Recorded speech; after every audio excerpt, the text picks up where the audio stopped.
No meu livro Filosofia do Direito, eu faço do conceito de Aristóteles uma fórmula, os senhores vão entender. Justiça é qualquer coisa que não esteja nem na carência, nem no excesso. Esta fórmula, agora os senhores conseguem entender qual é o conceito de Aristóteles sobre justiça. Justiça é qualquer coisa que não seja nem carência, nem excesso. Muito bem. Portanto, a medida do justo é altamente variável, porque carência e excesso são conceitos que podem ser aferidos somente em condições concretas. Eu dou um exemplo no livro de Filosofia do Direito, e nas minhas aulas, e todos aqui vão entender, eu vou usar também para cá. Eu moro na beira do Rio Amazonas, numa comunidade ribeirinha de 10 casas, na beira do Rio Amazonas. Neste dia de fevereiro de 2016, na beira do Rio Amazonas, eu tenho a ideia de pegar uma borracha, um motorzinho, enfiar a borracha no Rio Amazonas, na frente do Rio Amazonas é meu casebre, eu faço um chafariz. Põe a borrachinha para cima e fica saindo água o dia inteiro, dia e noite, ligado num motorzinho. A pergunta é justo fazer um chafariz no Rio Amazonas? Olhem que nós respondemos pela filosofia moderna do modo exatamente contrário do que respondia o antigo. A cabeça de todas as senhoras e todos os senhores foi programada para responder de outro jeito. É a resposta capitalista.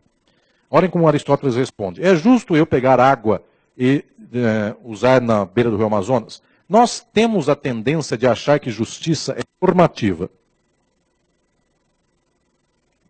Nós vamos pegar uma norma do Departamento de Água e Esgoto que vai dizer o seguinte: justiça da água é usar X litros d'água por dia. Ponto. Baixa o decreto do governador dizendo que na falta d'água agora virem-se. Ok. Para nós justiça é se nós seguimos ou não seguimos uma norma. Aristóteles é chocante porque ele vai nos dizer o seguinte: justiça não tem relação nenhuma com norma. Não tem. E ele desmonta toda a inteligência de um jurista sobre o mundo. Justiça tem a ver com situação, não com norma. A medida do justo é situacional. Em termos de história do pensamento jurídico, muitos chamam isso por justiça casualística, que é só dos antigos, os modernos não têm. Eu tenho água no Rio Amazonas. Observem o que eu vou falar. No Rio Amazonas eu gastei 1.000 litros de água por dia. Com a borrachinha lá e um motorzinho forte, fica saindo 1.000 litros de água por dia do chafariz na beira do meu casebre. Muito bem. A pergunta é, isto é justo ou injusto? Observem, meus senhores, que a pergunta de Aristóteles só se responde assim. Usei 1.000 litros de água por dia. Alguém por lá ficou sem água? Pergunta de Aristóteles do justo é uma situação de carência e excesso. Usando 1.000 litros d'água, alguém deixou de ter água na beira do Rio Amazonas? Não, porque 1.000 litros d'água na beira do Rio Amazonas tem água para todo mundo. Pode fazer todo mundo um chafarizinho na beira do Rio Amazonas. Ou seja, 1.000 litros d'água não é excesso, de tal sorte que ninguém entrou em carência.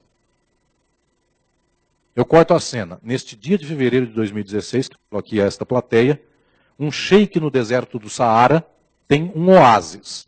É uma pocinha d'água lá. Lá moram 1.500 famílias. O sheik do deserto do Saara, hoje, dia de hoje, mesmo dia que alguém fez o chafariz na beira do Rio Amazonas, ele resolve colocar uma borrachinha no oásis e dizer: aguentem aí 1.500 famílias, que eu, como dono do oásis, vou fazer um chafariz. 1.000 litros d'água por dia. Imediatamente o chafariz, o oásis seca. E 1.500 famílias passam sede. Chega a seca. Seca em São Paulo chama carência hídrica. Né? No Nordeste chama seca. Até um dia que inventam governos, aí chamará seca aqui e carência hídrica lá. Muito bem. Observem, meus senhores, se alguém faz chafariz no deserto do Saara, imediatamente o povo passa sede.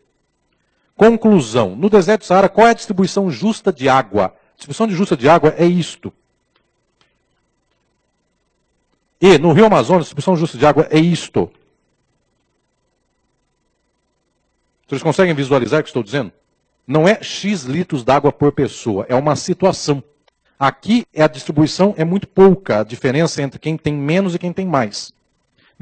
Aqui no deserto do Saara. No Rio Amazonas, eu posso brincar com a água que não estou tirando de ninguém. Conclusão de Aristóteles, justiça se mede pela economia. pela riqueza de fato existente. E é uma distribuição. Então ele está seguindo Sócrates e Platão. Eu tenho que dar água para quem não tem. Quanto? Quanto for necessário para cobrir sua carência. O dia em que todos os seres humanos tiverem um teto digno, eu posso ter 2? Sim.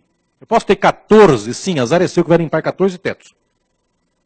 Mas enquanto os seres humanos não tiverem teto, uma pessoa ter uma mansão e outra morar na favela é injusto. Os senhores entendem o que estou dizendo? Exemplo 2. No Japão, eu tenho aqui minha querida Lidiane, que acabou de chegar de lá. No Japão, morar em 20 metros quadrados já é quase uma mansão. Em 100 metros quadrados em Tóquio é uma baita de uma mansão.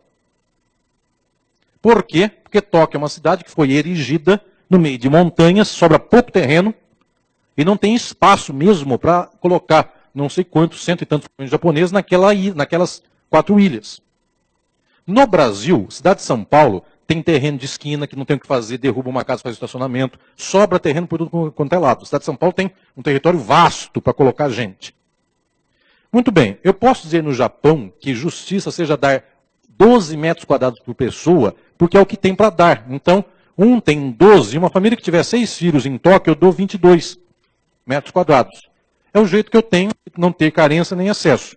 No Brasil, eu podia dar 22 e 257. Porque o problema é a falta de terra, de espaço. Mas tem uma questão, meus senhores. No Brasil, nós temos quem tem 500, 794, quem mora na Vila Nova Conceição tem 973 metros quadrados, quem mora não sei aonde tem 1.273, e tem gente que não tem nada. Vai dizer Aristóteles, injustiça. Porque alguém está em carência. Enquanto alguém estiver em carência, o resto, alguém está em excesso. Quem é o justo não é quem dá 20 metros quadrados por pessoa, não é uma medida matemática. É quem toma uma situação e vai dizer, no Japão é o que eu tenho para dar, 10 metros quadrados. Em São Paulo eu tenho 29 metros quadrados para dar, tenho. E se eu moro, desculpa o termo, na minha terra natal, que é Catanduva, eu tenho um pasto lá que está em cana de açúcar, se eu desmatar aquela cana, cortar aquela cana e queimar, dá para morar em 253 metros quadrados.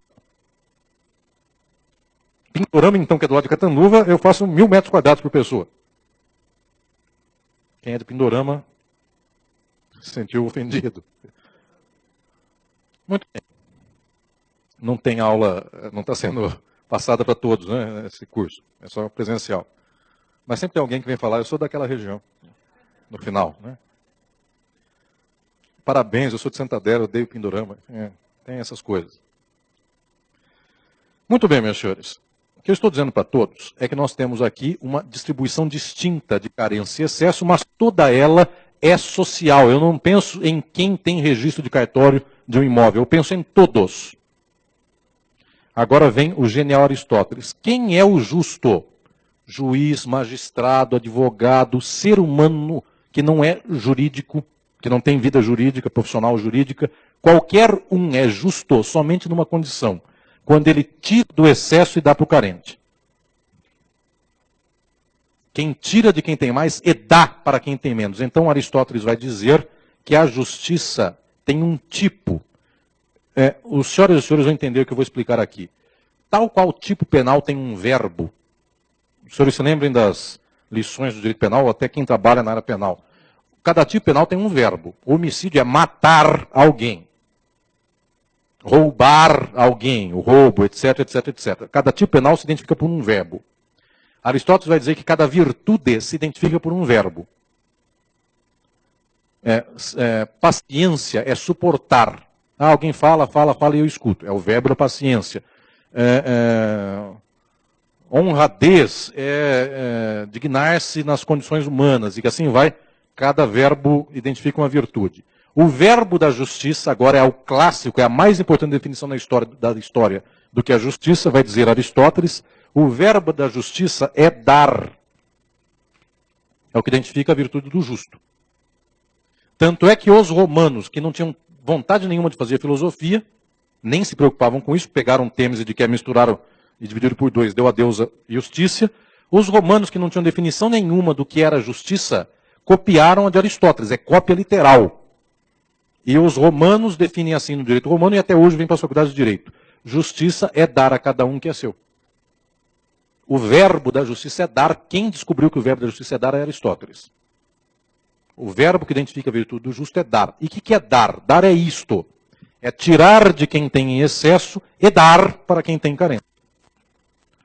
Observem, meus senhores, que até hoje o Poder Judiciário, o Dr. Paulo pode me confirmar isto, o Poder Judiciário vem das tradições linguísticas e verbais de tempos seculares e milenários do passado, e a pessoa ainda vai dizer o seguinte: eu vou fazer uma sentença, ou vou aqui escrever um acórdão, eu vou distribuir justiça. É exatamente a expressão de Aristóteles: dar justiça, distribuir justiça.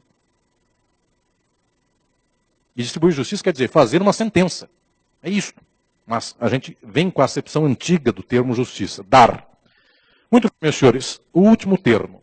Se justiça é dar para quem tem carência de acordo com uma percepção social, não de acordo com uma norma, não é X metros quadrados por pessoa, é a situação que gera isto, então agora vem o conceito fundamental. Onde está a virtude? Virtude, meus senhores, os medievais, lendo Aristóteles, escreviam isto em latim: virtus in medium. Virtus in medium. Ou então, na pronúncia correta do latim, virtus in medium. Dado que virtus é um latim vulgar. Virtus in medium. A tradução de virtus in medium para o português, a virtude está no meio. Isto sempre foi ensinado por todo lado. Aristóteles nos ensinou que a justiça está no meio, a virtude está no meio. Exatamente por quê? Se eu tenho uma pessoa passando fome e outra que tem mais do que a sua boca, tem mais comida que a sua boca pode comer, eu tenho injustiça. Onde está a justiça? Está no meio. Nem na carência, nem no excesso. Quando eu tiro de quem tem excesso para quem tinha em carência, eu tenho meio. A virtude está no meio, nunca nas pontas. Se eu tenho uma sociedade na qual 1% tem 50% da riqueza e 99% da sociedade tem o resto, vejam, é quase absurdo pensar na hipótese de eu chegar numa sociedade na qual 1% das pessoas tenham 50% da riqueza e o resto se vira com a metade. Essa sociedade existe? Sim, o mundo hoje. Estatística de 2016. 1% do mundo tem 50% da riqueza. E querem mais. 40% da riqueza do mundo pertencem a 36 pessoas. Se forem demandadas, se o Poder Judiciário de qualquer país do mundo for demandado pelas 36 pessoas dizendo: eu possuo 7 bilhões de dólares, alguém invadiu um terreno que é meu, qualquer Poder Judiciário do mundo mandará sair daquele terreno a pessoa que invadiu, nunca se fala ocupou. Por quê, meus senhores? Porque no final das contas a nossa justiça é dizer: se um tem, azar do resto. Nós nunca medimos por meio, nem por carência, nem por excesso. Nós medimos por norma. Se a norma falou que quem registra é dono, quem não registra não é dono. Bem, está dado. Nossa justiça é normativa, não é Brasil. Todas as sociedades capitalistas são normativas. E Aristóteles está dizendo que a justiça não é normativa, ela é situacional. Ela é observada a partir de condições concretas. Este homem é genial. A sua filosofia do direito durou séculos e milênios, até que chegou o capitalismo e Aristóteles foi jogado no lixo. E hoje, basicamente, ele disputa o panteão de odiado mor junto com Platão, seu mestre. Eles entram no mesmo bloco dos odiados da história. Vou mostrar na próxima aula quando chegará o bloco dos louvados. Serão exatamente aqueles que disseram: se você é rico e você é pobre porque Deus quis. Foi tão louvado quem falou isso que virou santo. Enquanto Platão e Aristóteles, um foi preso, o outro foi exilado, e o mestre dos dois morreu. Nossos heróis, portanto, já disse uma música, morreram. Não foi de overdose, mas enfim, morreram. Foi de overdose de ideias.